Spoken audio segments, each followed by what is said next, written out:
Most people think saving $1,000 in 30 days requires a massive lifestyle overhaul or a high-paying side hustle. I used to believe that too until I discovered a hidden leak in my daily spending that changed everything. This isn't about cutting out coffee or living on ramen noodles just to see your bank balance grow. Instead of restrictive budgeting that feels like a chore, I started using a psychological trick called the gap capture technique. It turned my smallest, most invisible expenses into a game that fueled a high-yield savings bucket I didn't even know I had. By the end of the month, I had an extra grand sitting in my account without feeling the pinch of a single sacrifice. Before this breakthrough, my financial reality looked like a constant tug-of-war between my paycheck and my impulses. I was stuck in that frustrating cycle where the money seemed to vanish into thin air by the second week of the month. No matter how hard I tried to track every penny, the math never seemed to add up in my favor.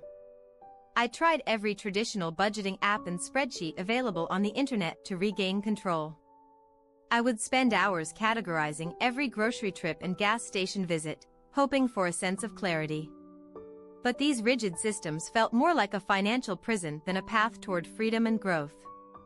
The constant monitoring created a sense of scarcity that made me feel guilty about every small purchase.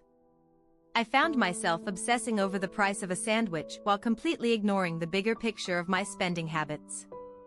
This mental fatigue eventually led to burnout, causing me to abandon my savings goals altogether. One rainy Tuesday afternoon, I sat down and looked at my bank statement with a fresh pair of eyes. I noticed a pattern of small, seemingly insignificant transactions that occurred almost automatically throughout my day. These weren't major bills or luxury items, but tiny digital leaks that were draining my potential wealth. I realized that there was a massive disconnect between my long-term goals and my immediate daily actions. There was a gap between the person who wanted to build a future and the person who tapped their phone for convenience. This gap was where my $1,000 was hiding, waiting to be reclaimed and redirected. Most of these expenses were so small that they didn't even register as real money in my mind at the time. A $2 app subscription here or a $3 convenience fee there felt like nothing in the moment. However, when I added them all up, the cumulative effect was staggering and honestly a bit embarrassing. I started wondering if I could flip the script and make the saving process as effortless as the spending had become. I needed a way to capture those small moments of impulse and turn them into a competitive advantage for my bank account. The idea was to create a system that worked with my psychology instead of fighting against it. This was the moment the foundation for the gap capture technique began to take shape in my mind. I didn't need more willpower or a higher salary to change my financial trajectory for good. I just needed a better way to bridge the distance between my current habits and my ultimate financial vision.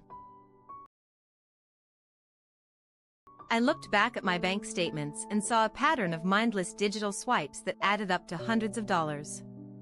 Every time I tapped my phone for a quick snack or a subscription I barely used, money vanished into thin air. It wasn't just about the cash, but the complete lack of intention behind every single transaction I made.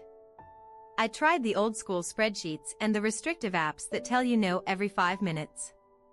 Those methods felt like a financial diet that left me hungry and frustrated by the end of the first week. I realized that if I wanted to win, I had to stop treating my money like a chore and start treating it like a game. The real breakthrough happened when I identified the gap between what I intended to spend and what I actually spent. There were dozens of times each day where I almost bought something but decided against it at the last second. Usually, that unspent money just stayed in my checking account and got swallowed up by another random purchase later. I started to wonder what would happen if I could physically move that saved money the moment I decided not to spend it. If I skipped a $5 treat, that $5 should immediately go somewhere it could actually grow. This realization was the spark that turned a simple observation into a repeatable financial strategy. At the time, my savings account was stagnant and I felt like I was running on a treadmill that never moved forward. I was working hard but had nothing to show for it because my small wins were being neutralized by invisible leaks. I needed a way to make those small wins permanent and visible so I could see my progress in real time. I decided to experiment on myself for 30 days to see if this theory actually held any weight in the real world. I cleared out my old mental blocks and prepared to track every micro win as if my entire financial future depended on it. Little did I know, this small shift in perspective was about to unlock $1,000 I never knew I had. The first morning of the experiment felt different as I walked past my usual coffee shop without stepping inside. Instead of just feeling proud of my self-control, I pulled out my phone and immediately transferred $5 to my high-yield account. That tiny digital notification was the first time saving actually felt like a physical win. Within hours, I realized that my brain was wired to find excuses to spend that $5 elsewhere. The old me would have justified a bigger lunch or a random Amazon purchase because I had saved on coffee. I had to fight the urge to let that money slip back into the general pool of my checking account. I decided to name this new destination my invisible bucket, a place where money goes to grow instead of being wasted. Every time I reached for my wallet and stopped, I performed a manual transfer of the exact amount I almost spent. This created a friction point that forced me to acknowledge the value of every single dollar in real time. By the third day, the novelty began to wear off and the real mental battle started to kick in. My friends invited me out for a dinner that wasn't in the plan, and the pressure to conform was overwhelming. I had to decide right then if I was going to stick to the game or fall back into my old patterns. I didn't skip the dinner, but I made a conscious choice to order a smaller meal and skip the expensive drinks. The moment the bill arrived, I calculated the $30 difference between my usual order and my actual one. I moved that $30 to the bucket before I even left the restaurant table. Seeing that balance hit the $100 mark in just a few days sent a massive surge of dopamine through my system. It wasn't just about the money anymore, it was about the proof that my small choices were finally compounding. The game was becoming addictive, and I started looking for even more ways to widen the gap. I started auditing my recurring subscriptions, finding 3 services I hadn't used in months but was still paying for. Instead of just canceling them and forgetting about it, I redirected those monthly fees into the savings bucket immediately. This shift from passive cancellation to active redirection changed my entire financial identity in an instant. By the end of the first week, I looked at the total and my jaw nearly hit the floor. I had captured over $200 simply by being intentional with the money I was already planning to lose. The path to $1,000 was no longer a dream, it was a mathematical certainty if I could just keep the momentum going.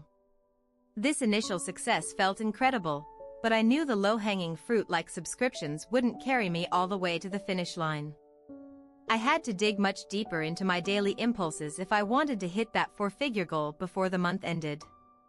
The real challenge started when the initial novelty wore off and my old habits tried to claw their way back into my routine. Mid-month hit like a ton of bricks, bringing a wave of unexpected social invitations and retail temptations that threatened to derail my entire plan. I found myself standing in front of a store display, debating a purchase that would have wiped out an entire week of progress in seconds. It was a high-stakes moment of truth where I had to choose between instant gratification and the system I was building. In that moment of hesitation, I pulled out my phone and manually transferred the cost of that item directly into my high-yield bucket instead. Seeing the digital balance jump instantly provided a dopamine hit far stronger than any physical product ever could. This was the irreversible shift where my brain stopped seeing saving as a loss and started seeing it as a competitive win. I realized I wasn't just saving money, I was actively deprogramming years of consumer conditioning with every single tap of my screen.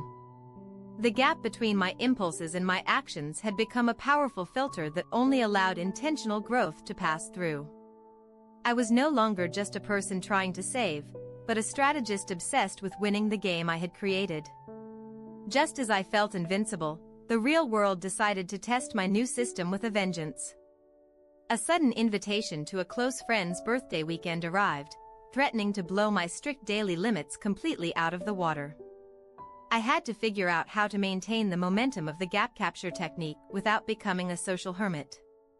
The peer pressure was intense as everyone around me ordered rounds of expensive drinks and appetizers without a second thought.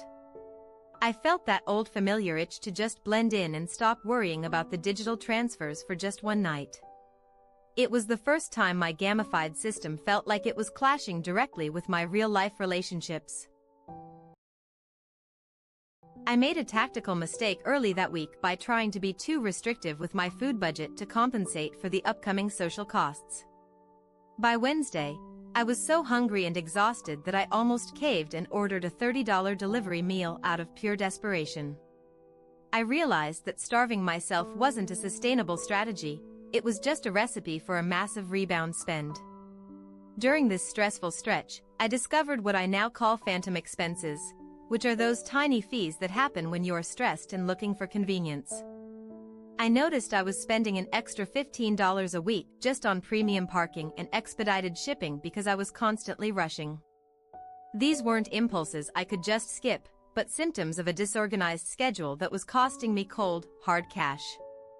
I hypothesized that if I could fix my time management, I could capture even more of the gap that was currently leaking out of my wallet. I started prepping my bag and my meals the night before to avoid those last-minute emergency purchases at the corner store. This small shift revealed that my spending wasn't just an emotional problem, but a logistical one that needed a much smarter solution. My roommate started noticing the constant phone tapping and questioned if I was becoming a bit too obsessed with the numbers.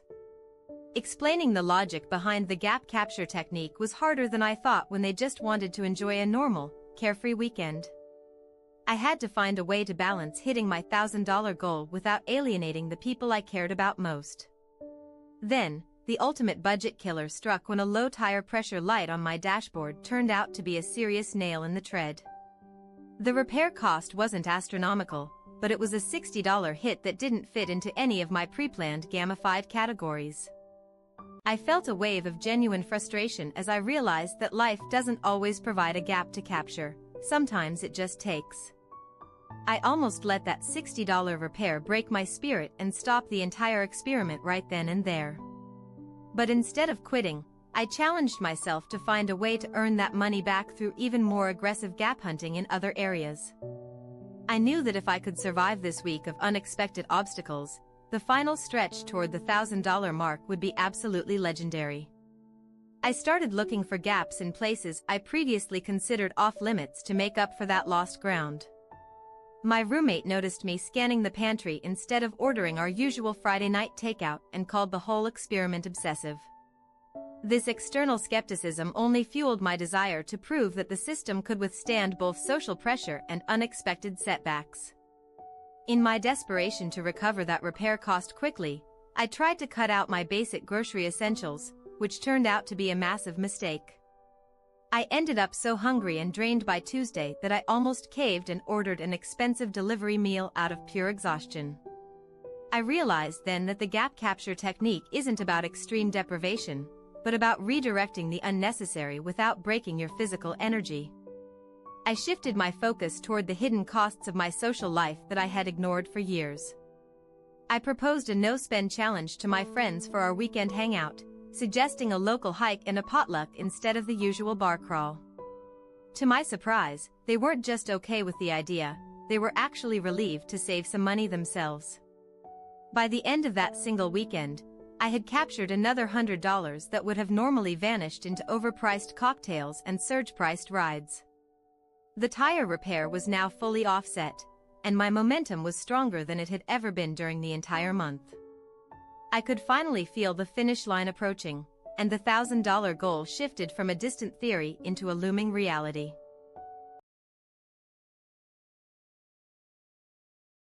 With the tire repair behind me and my friends actually on board, I started to look at my bank statement through a completely different lens.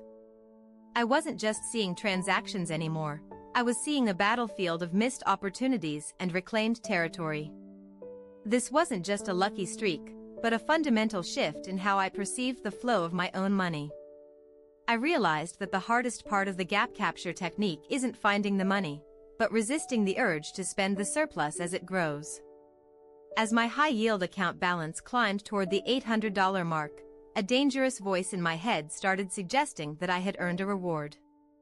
I had to confront the reality that my brain was still wired to view a high balance as an excuse to consume rather than a foundation to build upon. To stay focused, I broke down the data from the last 20 days to see exactly where the most significant gaps were hiding. It turns out that nearly 40% of my savings didn't come from big lifestyle changes, but from those tiny, impulsive $3 decisions that usually go unnoticed. Seeing those micro wins aggregated into a massive $300 chunk was the ultimate proof that my system was actually working. Many people ask why I don't just automate my savings, but that would completely destroy the psychological edge of this entire experiment. The manual act of transferring money every time I resist a purchase creates a physical memory of the win. This intentional friction is exactly what keeps me engaged in the game instead of letting my financial life run on a mindless, passive autopilot.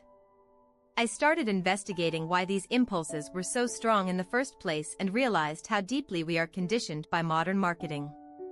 Every app notification and targeted ad is designed to bypass our logic and trigger an instant, frictionless transaction. By using the gap capture method, I was essentially hacking my own dopamine system to reward the save instead of the spend. This deeper analysis revealed a shocking truth about the opportunity cost of my old habits. That $1,000 I was about to save wasn't just a pile of cash, it was the seed for a future investment that could potentially double over time. When you stop looking at $5 as just a coffee and start seeing it as a building block for freedom, your entire perspective on value changes forever. Even with this clarity, the mid-month fatigue started to set in as the initial excitement of the challenge began to fade. I found myself staring at a pair of sneakers online, rationalizing that I could just extend the challenge by a few days to cover the cost. This was the ultimate mental confrontation where I had to decide if my goal was a firm commitment or just a flexible suggestion. I closed the browser tab and immediately moved another $20 into the bucket as a penalty for even considering the purchase. This moment of internal conflict proved that the system is only as strong as the discipline behind the digital transfers. I was now entering the final 10 days of the month with the finish line in sight and a newfound intensity to capture every remaining cent. This self-imposed penalty system turned my phone into a literal gatekeeper for my future self. Every time I resisted a craving, the digital transfer felt like a punch to my old consumer habits. I began to see every advertisement not as an invitation to buy, but as an opportunity to harvest more capital for my bucket. I started analyzing my utility bills and realized I was bleeding money through sheer laziness and lack of optimization.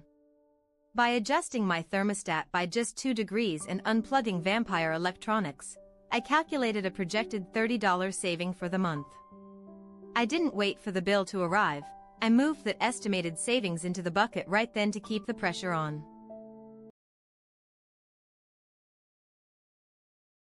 The social friction didn't disappear, but my perspective on it shifted from deprivation to a strategic game of chess. When my coworkers suggested a catered lunch, I didn't just say no, I calculated the exact $22 cost of that meal. Seeing that specific number hit my high-yield account provided a level of satisfaction that no gourmet sandwich ever could. With only 1 week left, the gap between my current savings and the $1,000 goal was narrowing, but the pressure was mounting. Every single cent now felt like a battleground where my willpower was being tested against decades of impulsive spending. I was no longer just saving money, I was obsessed with the precision of the capture and the thrill of the hunt. The final 48 hours arrived with a crushing weight that I hadn't anticipated. I was sitting at $940, just $60 shy of the finish line, but the well of easy gaps had completely run dry.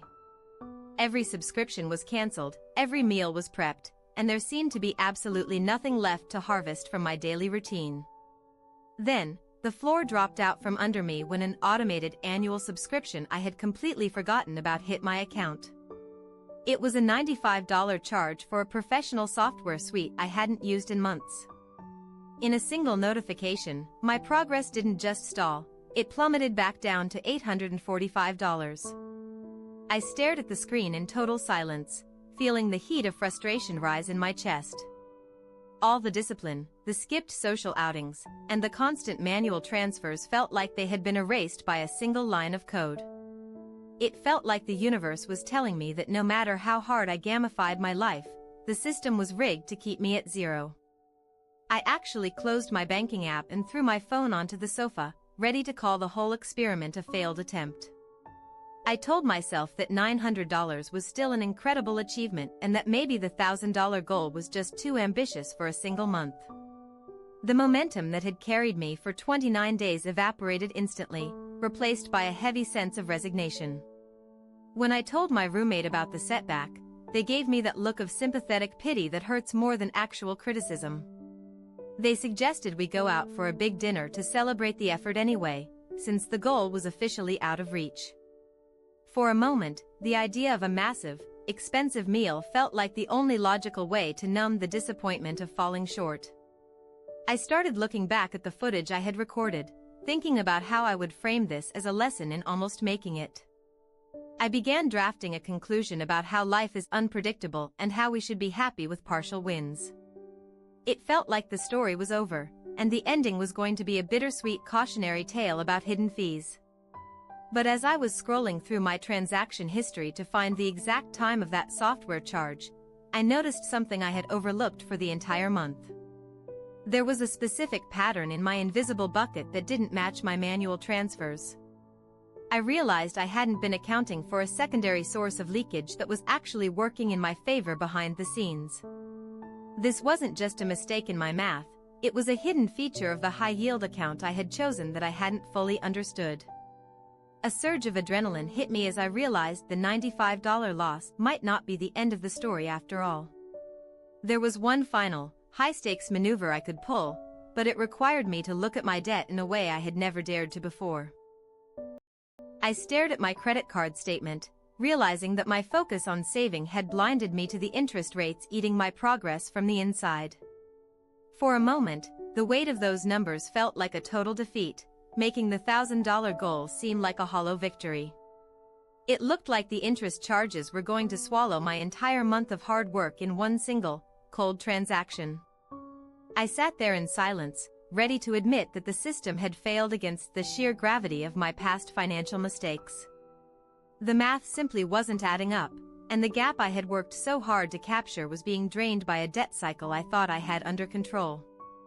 I was inches away from closing the app and accepting that some financial walls are just too high to climb. But then I remembered a specific clause in my bank's policy regarding balance transfers and interest-free grace periods that I had ignored for years. I realized that by moving a specific portion of my captured gap into a strategic debt payment, I could trigger a massive interest rebate. This wasn't just about saving anymore. It was about using the captured capital as a weapon to dismantle the very thing holding me back. This discovery changed everything and turned my apparent failure into the ultimate leverage for the final 48 hours. The $1,000 target wasn't just a number on a screen anymore. It was the key to unlocking a much larger financial prison. I grabbed my phone with a renewed sense of urgency, knowing that the most intense capture of the entire month was about to begin. I didn't hesitate for a single second and moved $400 of my captured gap directly onto that high-interest credit card balance. By hitting that specific threshold before the billing cycle closed, I triggered a retroactive interest waiver I had been sitting on for months. It was like watching a digital explosion of savings as $82 in interest charges simply vanished from my statement. That single move didn't just recover the $95 subscription loss, it propelled my total savings to $927. I could feel the momentum shifting back in my favor as the finish line finally looked reachable again. The game wasn't just about avoiding lattes anymore, it was about outsmarting the very institutions designed to keep me in debt. With only 12 hours left on the clock, I needed $73 to hit the magical $1,000 mark.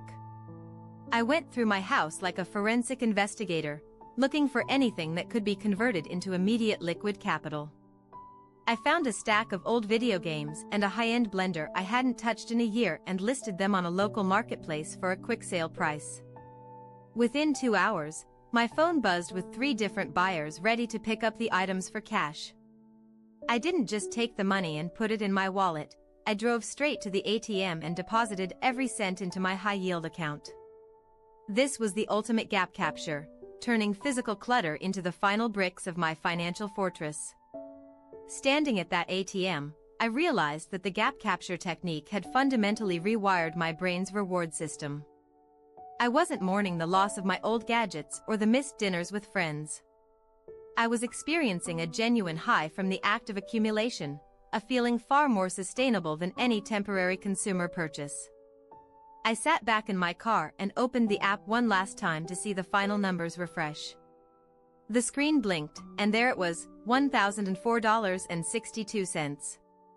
I had done it, not through a massive raise or a lottery win, but through the relentless pursuit of tiny, invisible margins.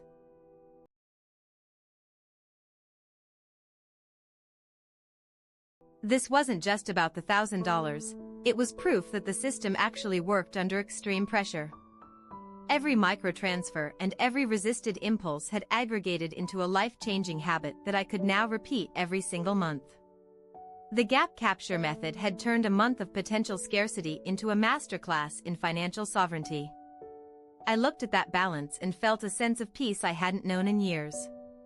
The weight of financial anxiety hadn't just lightened, it had been replaced by a clear, actionable roadmap for my future. But the real surprise wasn't just the money in the account, it was what happened when I realized this was only the beginning of a much larger transformation. I immediately executed the strategic debt payment with trembling fingers, watching as the interest rebate processed in real time. That $95 setback didn't just disappear, it was eclipsed by a $140 credit that surged my balance past the finish line. This was the ultimate confirmation that understanding the rules of the game allows you to win even when the odds are stacked against you. Seeing the number hit exactly $1,022 felt like winning a marathon I never thought I could finish. I stared at the screen, not just seeing a comma and 3 zeros, but seeing 30 days of discipline and reclaimed power. The invisible bucket was no longer a theory or a hack, it was a tangible, fortress-like reality that I had built with my own hands. Every single coffee I didn't buy and every subscription I cut had funneled into this moment of absolute financial clarity. The gap capture technique proved that wealth isn't built through massive windfalls, but through the relentless aggregation of tiny, intentional victories. I had successfully hacked my own psychology to find $1,000 that was already there, hidden in the cracks of my daily habits.